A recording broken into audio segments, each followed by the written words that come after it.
Finally Baltal ద్వారా అమర్నాథ్ కొండనెక్కుతున్నాము. కానీ 1 కిలోమీటర్కి శరీరంలో ఉన్న ఎనర్జీ అంతా అయిపోతుంది. చూడాలి ఇంకా ముందు ముందు ఎంత అలసిపోతామో, ఎంత ఎనర్జీ ఉంటుందో. ఇక్కడ పోలీస్ వాళ్ళు ఏం చెప్తున్నారంటే take adequate rest and go slowly అంటున్నారు. చూద్దాం అది. కానీ వండర్స్ అసలు అద్భుతం ఇది. మాతో పాటు బీదర్ కర్ణాటక నుంచి వచ్చిన యాత్రికులు సంతగాడు మా ఫ్రెండ్ చాలా ఆయాసంతో ఎక్కుతున్నాడు. Very good.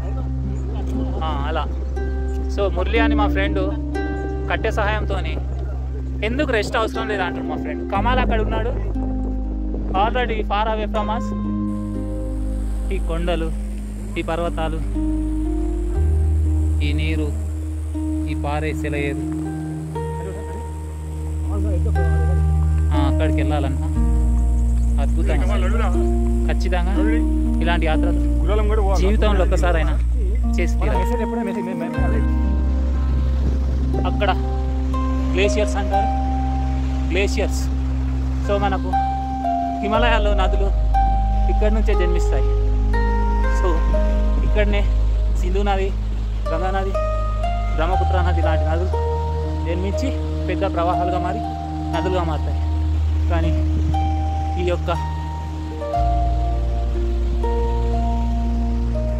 చూడండి వాటర్ యొక్క సౌండ్, ధ్వనులు ఎంత పెద్ద గాలి మరియు వాటర్ యొక్క శబ్దం ఇక్కడ అది మాత్రమే, వేరే ఏ శబ్దం కూడా లేదు.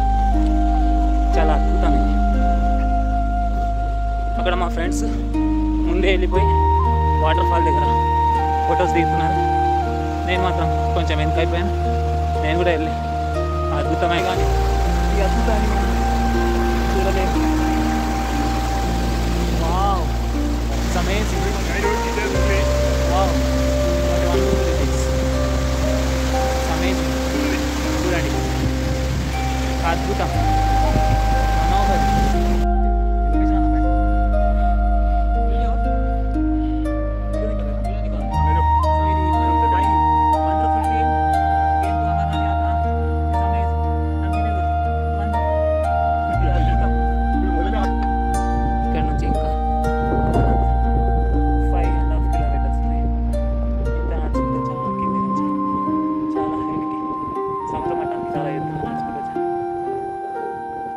లెవెల్స్ చాలా తగ్గిపోయాయి.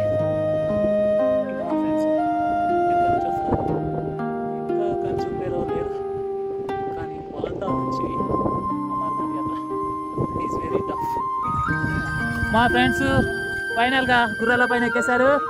Wow, unbelievable man. Finally 1.5 kilometre దూరంలో